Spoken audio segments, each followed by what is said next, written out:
Hey guys, contrary to popular belief at times, sports cards, it's not a get rich quick type plan. I'll explain. Stick with me.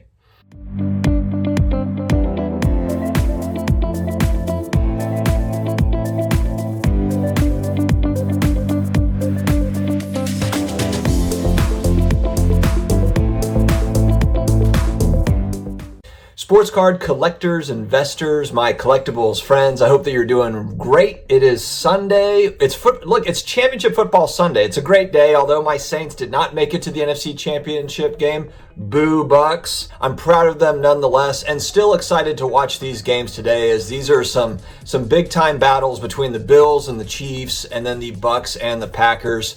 It'll be interesting to see which NFC quarterback is going back to the Super Bowl, whether it be Brady or Rodgers. And then can Josh Allen, knock out the Kansas City Chiefs and all-world player Patrick Mahomes? And is Patrick Mahomes going to be okay coming off of that concussion, off of that injury? We're going to have to see, and we'll know here in the next few hours. But thank you for joining me here today, guys. I thought this was an important topic that we don't really... I don't know. For me, I don't hear it talked about a lot. I hear it talked about some. I'm not going to say I don't hear about it talked about a lot, but not dedicated videos towards it. And so I wanted to dedicate one video towards it. It's not going to be a long one, but I do want to go through just kind of there is a belief, I think, with people, especially new people getting into the hobby, that, this can be a get rich quick type plan. And you know what? There's a lot of people that have gone through a lot of struggle in 2020 and carrying into 2021 with job loss, furloughs, hours are cut, and people might be looking to get in and make quick money, and sports cards have been talked about a lot as kind of a way to do that. Are there ways to do it? Are there short-term flip opportunities? Yeah, definitely. There definitely are. There are arbitrage opportunities all over the place, but it is very risky. It is not for the faint of heart.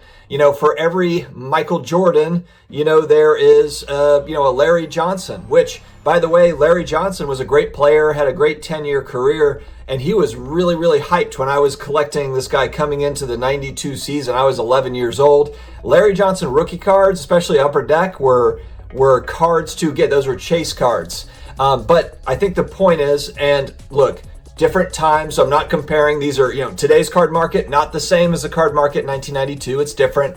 But my point is that athletes can get hurt. Typically immediately impacts their card prices. So you have to really take that into account. If an athlete gets hurt and they're out for an extended period of time, if they're out for the season, it's going to have an impact typically, unless it is a mega superstar player, it's usually going to negatively impact those prices for a period of time. So, it's all about just kind of having an understanding that just because you're coming in and, you've heard that there is all sorts of money to be made, it is very difficult at times. And in 2020, you saw a lot of things that did move up in price, a lot of values that went up. But not everything went up. Not every set is created equally as far as value goes. Different grading companies have different resale values. PSA is at the top of the food chain as far as resale value goes. BGS, SGC. If you're buying into those cards, there are added risks of resale. Will you be able to resell it? And so typically for me, I've got a limited amount of capital that I'm working with, that I'm trying to kind of, buy and sell with, replenish so I can buy more, etc.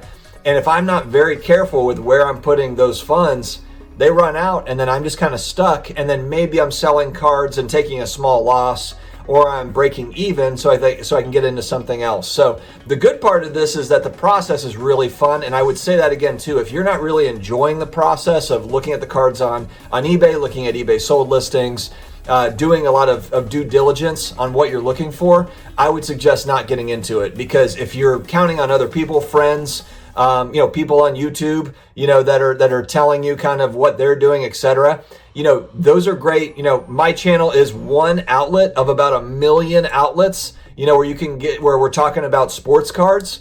But, we're not, nobody can see the future. I don't know what's going to happen tomorrow as far as values go. So you really have to come up with your own plan, really have to study it and be comfortable with it before you kind of get into it. And I think a lot of people with the excitement just kind of jump back in.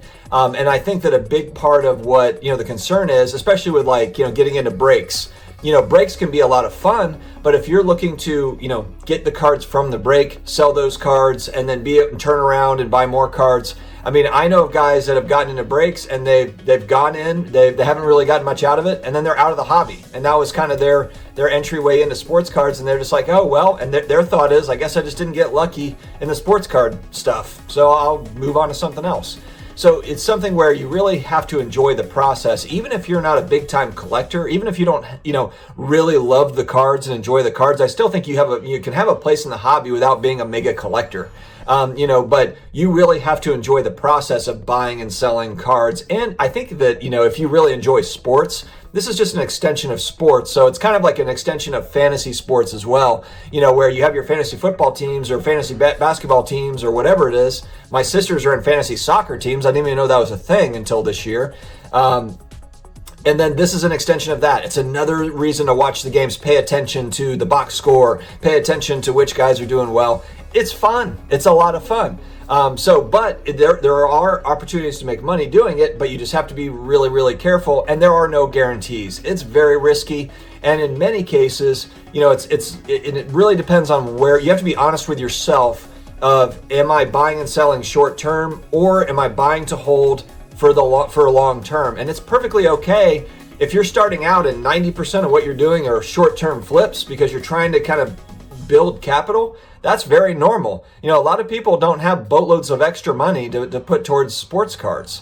And then maybe you have a part of that collection that you're acquiring that is the kind of that collector piece of you to where, okay, that's PC stuff. Maybe, I'm a huge New Orleans Saints fan, so maybe I'm getting, Michael Thomas stuff or Alvin Kamara cards. I have Alvin Kamara cards. I don't know necessarily if I'm going to be able to resell them for profit, but I just like those cards. So I think it's good to kind of have buckets. These are my short-term flips, my medium-term flips, my long-term holds. And then I have my PC, which I guess PC long-term hold could kind of overlap to some degree. I think the main point is for people that are coming into the hobby, we want those people to stay in it. However you are hobbying, so to speak. And so, that's where it's really critical when you first come in to have some success if you're looking for short-term flips. And, a lot of that can just be done in choosing choosing particular sets, choosing particular players that are a little bit safer than others that are maybe not as safe. And look, it's all speculative. All of it is very speculative. The other piece that's very important to talk about is the last 12 to 18 months you've seen a massive surge in values. A lot of it's just been going up. And so it's not indicative of the market as a whole. And I had somebody that was arguing with me recently that, sports cards have been going up for years now. And yeah, I see what you're saying. Like, it's been on an upward trend probably since 2015, 16. It's been kind of heading that way. But the last 12 to 18 months is where the explosion happened. That's where kind of demand went crazy compared to the supply. That's where you can't find product. That's where hobby boxes went from $150 to $1,000 and all of that stuff. That wasn't happening 3 years ago. It wasn't. Because when I got back in, it was 2.5 years ago after a 25-year hiatus. Hobby boxes were not $1,000. And singles, whether it be for new prospects or for Michael Jordan, were not even close to where they are today. So the last 18 months has been really a huge, massive surge. So definitely keep that in mind. There are no guarantees. I'm bullish long-term on sports cards, collectibles as a whole, obviously. That's what we talk about on this channel is just collectibles. I love talking about all the nostalgia that's attached to it and everything else and why people are collecting and buying and selling and what's kind of motivating that. It might be, something from your youth that you got into and now you're coming back to it. I love those stories. And part of it's because I'm about to turn 40. So maybe that's kind of my midlife crisis talking. We joke about that on this channel. But that's my story. I love talking about this stuff. So guys, tell me your stories. Tell me what you think. Tell me, I guess, when did you get back into the hobby? Or have you been in the hobby for 20 plus years, always stayed in it? And if you're just getting back into the hobby, what's been your experience? How are you getting in? I'd like to kind of learn those types of things from you all. I enjoy talking about it. For those that know my channel, this is kind of an open discussion. I like to kind of open up the conversation and we get in the comments and we talk about it. So thank you very much, guys, for joining. Please hit that subscribe, like, notification bell, the usual stuff. And I will see you again next time. Take care, guys.